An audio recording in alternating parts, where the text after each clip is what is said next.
अभी रामविलास पासवान जी का बेटा जो है चिराग पासवान, उनके फादर का रोल क्या था देश में और इनके बच्चे का रोल क्या है जो इस बिहार की धरती पर जन्म नहीं लिया है और बिहारियों के प्रति फर्स्ट करने का ये चैलेंज करते हैं। एकदम ये है सो चौराहा पर आपको नहीं पता चलेगा, गांव में जाकर देखिएगा कि बेरोजगारों की फौज जो ताश खेलती है, आप भी संभवतः है सो गांव से ही बिलोंग करती हैं और एहसास होगा। ये हमसे पूछने की बात नहीं, आप एहसास भी कर सकते हैं ये चीज़। जब 4th ग्रेड का फॉर्म निकलता है और पिछले बार जो 4th ग्रेड का फॉर्म निकला था उसमें 1,27,00,000 फॉर्म गिरे थे। इससे आप समझ सकती हैं कि कितना बेरोजगारी। और बताइए मैडम, आप भी तो नौकरी कर रही हैं, सैलरी आप भी लेती हैं, क्या आपको नहीं एहसास होता है एकोमोडेशन का जो है सो समस्या है, चाहे आपको जो है सो दैनिक जीवन का है सो एक सब्जी लेने जाइए, चाहे कुछ भी ले जानिए, हर चीज़ को है सो ये है, कोई तो है अंबानी अडानी है नहीं कि है सो फ़र्क नहीं पड़ेगा। लोअर मिडिल क्लास आप भी हैं, हम भी हैं, जो समस्या है वो तो दिनों दिन बढ़ती ही जा रही है। सबसे बड़ी चीज़ कहा जाता है, जब आप दाल रोटी तक सिमटे हुए हैं तो आप बहुत लोअर लेवल पर हैं। इससे ऊपर उठकर पेट की भूख, जब इसकी भूख पर आती है तो फिर है सो लगता है कि आप ऐसे ग्रोथ कर रहे हैं, समझे ना। लेकिन समस्या यहाँ पर है कि पेट की भूख में ही है सो उलझे हुई जनता है। अच्छा, बेरोजगारी की बात लगातार विपक्ष की तरफ से उठाया जा रहा है कि बेरोजगारी बढ़ गई है।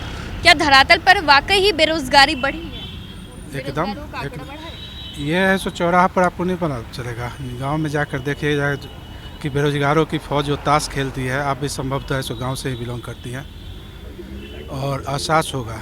ये हमसे पूछने की बात नहीं, आप एहसास भी कर सकती हैं ये चीज़। क्या क्या कह रहे हैं? गांव की स्थिति बहुत असामान्य है। केवल पुल पिलिया और ये सब बनाने से, जब तक ये जो अभी देश में अभी जो मोदी जी का बहुत बड़ा चीज़ को एक रोज़गार ही मुद्दा है जो उसको अपने पर ला दिया, वो मुद्दों से भागते थे। मतलब सिर्फ सरकारी नहीं होता है, आपका जो है सो प्राइवेट भी होता है, आपकी फैक्ट्रियाँ होती है, इंफ्रास्ट्रक्चर होता है। तो बिजनेस करने के लिए तो मुद्रा लोन दे रही है सरकार। क्या चीज़ बिजनेस करने के लिए मुद्रा लोन? बैंक में जाकर दिलवा दीजिए तो कितने दलाल वहाँ पर ऐसे बैठे हुए हैं और कितनी राशि मिल जाती है, आप भी बखूबी जानती हैं। हमसे काहे बुलवा रही है आप? मतलब घूस लेने के बाद देखिए, सबसे बड़ी प्रश्न आपका है अर्थशास्त्र पर, समझे ना। अर्थशास्त्र का जो है सो दो चीज़ होता है, एक व्यवहारिक पक्ष होता है और एक जो है सो सैद्धांतिक पक्ष होता है। सैद्धांतिक पक्ष तो बहुत सारी चीज़ होता है, व्यवहार में क्या होता है उन चीज़ों को देखिए ना।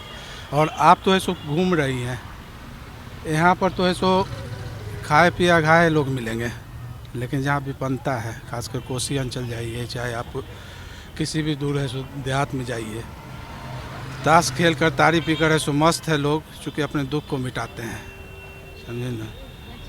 और गांव से आप बिलोंग करती होंगी तो वहाँ जो करवाहट हो रही है सिर्फ इसीलिए कि माइग्रेट कर गए हैं सारे लोग, हम हो, ये हो, आप हो, सबका परिवार माइग्रेट करके सो आप सो ये हो गए। लेकिन जो वहाँ बच गए हैं उनके लिए कोई संसाधन बचा नहीं है, समझे ना। तो बिहार में सबसे ज़्यादा ज़मीन का मुद्दा है सो ये हो रहा है, मूल कारण इसके पीछे ये है। और सबसे बड़ी चीज़ एक प्रबल राजनीतिक शक्ति की, इच्छा की है सो ज़रूरत है, वो कहीं नहीं दिखता है, न प्रशासनिक क्षेत्र में, न आपका जो सो इम्प्लीमेंटेशन कर सकते हैं, एक शब्द में इम्प्लीमेंटेशन है ही नहीं है। डॉक्टर रमेश पुष्कर। अच्छा, क्या लगता है महंगाई और बेरोजगारी, जो बेरोजगार है उनके दरों में बढ़ोतरी हुई है? ये तो आपको अब किस स्तर से समझाएं कि दरों में बढ़ोतरी। जब 4th ग्रेड का फॉर्म निकलता है और पिछले बार जो 4th ग्रेड का फॉर्म निकला था उसमें 1,27,00,000 फॉर्म गिरे थे। इससे आप समझ सकती हैं कि कितना बेरोजगारी। और महंगाई की जहाँ तक बात है, पहले हम लोग बेरोजगारी की ओर देखते हैं। बेरोजगारी में देखिएगा कि अभी SSC हो या छोटे छोटे जितने भी वैकेंसी है, सारे वैकेंसी बंद हो गए। देखिएगा पटना में आप रहती हैं, देखते होंगे कि बैंकिंग का सारे संस्थान बंद हो गए, अब बैंक का जॉब नहीं निकलता है, सारे प्राइवेट सेक्टर में डाल दिए गए। दूसरी ओर देखिएगा कि जितने भी एसएससी पहले यूडीसी एलडीसी स्तर के निकलते थे वैकेंसी, वो सारी वैकेंसियां बंद हो गई।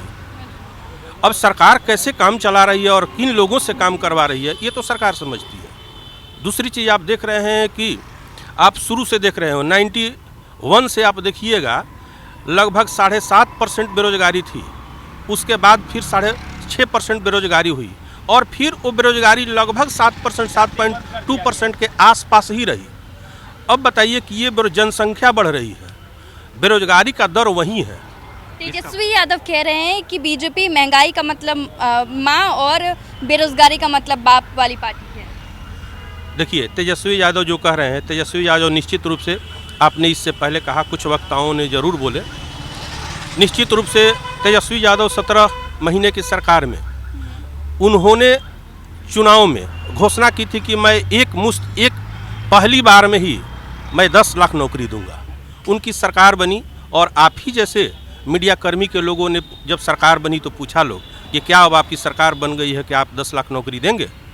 उन्होंने प्रयास किया और नीतीश कुमार जैसे व्यक्ति से खुद बोलवा दिए कि मैं 10 लाख दूंगा, 10 लाख से ज़्यादा दूंगा, यहाँ तक कि 20 लाख, ये आप सुने होंगे। और उन लोगों के प्रयास से निश्चित रूप से कितनी वैकेंसी आई है कि यहाँ से यूपी से लेकर के राजस्थान और हरियाणा तक के लोग यहाँ शिक्षक में आकर के ज्वाइन किए हुए हैं, अभी आप देख सकती हैं। मतलब डोमिसाइल हटाया गया वो ठीक हुआ? देखिए डोमिसाइल हटाया गया, ये राज्य स्तरीय ये सरकार का विषय होता है कि डोमिसाइल हटे। कुछ राज्य डोमिसाइल लागू करती है और कुछ राज्य डोमिसाइल को लागू नहीं करती है। हाँ, अब यहाँ का डिमांड निश्चित रूप से बिहार जैसा परिदृश्य है, यहाँ पर डोमिसाइल लागू होनी चाहिए क्योंकि यहाँ, लेकिन बिहार के लड़के पूरे देश में सभी जगह जाते हैं जहाँ डोमिसाइल लागू नहीं है, उनके लिए उनकी समस्या हो जाएगी। तो इस स्तर पर सरकार को अवश्य ही सोचनी चाहिए। क्या कहेंगे चाचा? बोले हैं जेडीयू की तरफ से बोला गया है कि जो लालू यादव का पूरा परिवार है वो भ्रष्टाचार का कुलपति है, कुलगुरु है। पहला नंबर तो मैं अपना परिचय दे रहा हूँ। मेरा नाम जितेंद्र कुमार हुआ। हम लोग प्रत्याशी रह चुके हैं हाजीपुर लोकसभा के, खुद हम रह चुके हैं।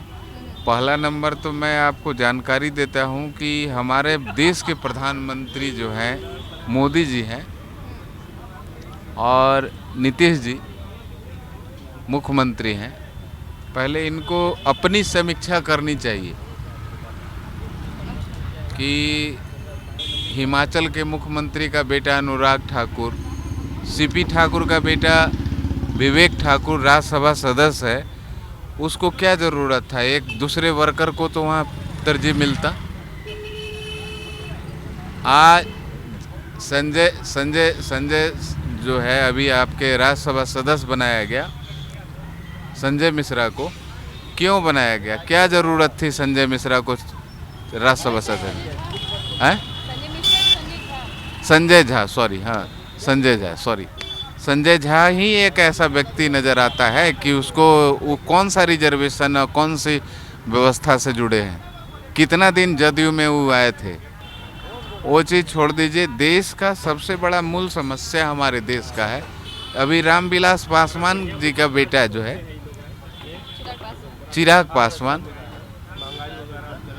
उनके फादर का रोल क्या था देश में और इनके बच्चे का रोल क्या है जो इस बिहार की धरती पर जन्म नहीं लिया है और बिहारियों के प्रति फर्स्ट करने का ये चैलेंज करते हैं और हनुमान का बनने का प्रयास कर रहे हैं।